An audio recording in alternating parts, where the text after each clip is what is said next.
बिस्मिल्लाहिर्रहमानिर्रहीम। कुछ लोग होंगे ने उन्होंने मस्जिदां बनाने का बड़ा शौक होता है। एक मस्जिद शुरू कर देते हैं, वो मुकम्मल हो जाती, फिर दूसरी, फिर तीसरी, पूरी जिंदगी जी ना मस्जिदां बनाद्या जड़ा ना अपनी गुजार देंगे ने। उन्होंने ज़हन ये होंदा है भी मस्जिद बनाना जड़ा ना ये बहुत अच्छा काम है तो अल्लाह ताला खुश होंगे।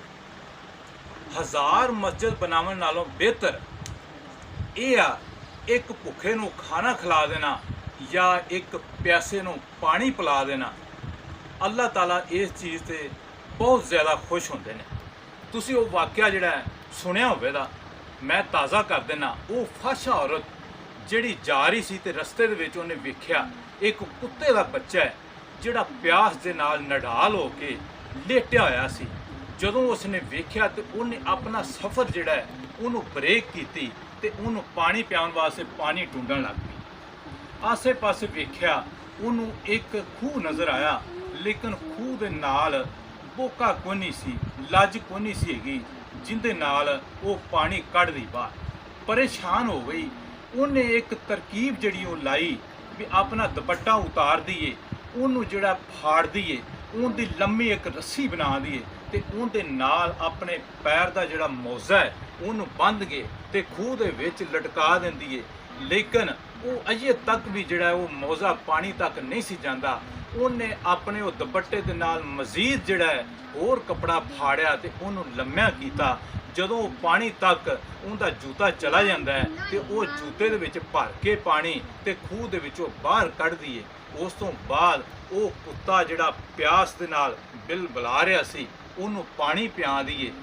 इस अमल नूं वेख के अल्लाह ताला इन्ने खुश होंदे ने, उनके सारे गुनाह माफ़ कर देंदे ने ते उन्होंने जन्नत दा दाखला नसीब कर देंदे ने। वेखो वेखण नूं तां ये एक छोटा जिहा अमल है, लेकिन एक पासे वो फाशा औरत बदकारी करदी सी, रकस करदी सी, बेपर्दा सी, नमाज नहीं सी पढ़दी, तलावत नहीं सी करदी, रोज़े नहीं सी रखदी।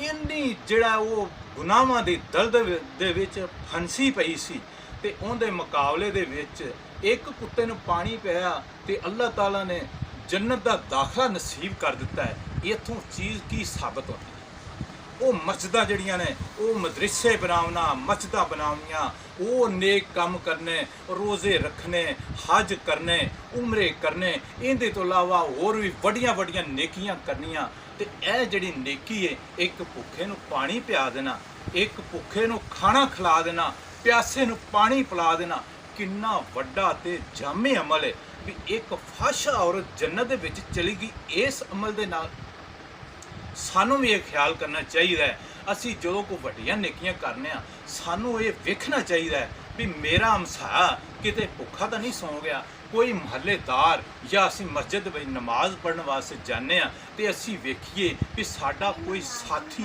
जिहड़ा परेशान है, जिन्हों को रोटी की ज़रूरत है या पानी की ज़रूरत है या उनकी कोई बुनियादी ज़रूरत जिंदी वजह नाल वो परेशानी दे मुब्तला है, सानू वो वड्डियां नेकियां तो पहलों ये करनी चाहिए है। इनदे नाल अल्लाह ताला बड़े खुश होते हैं।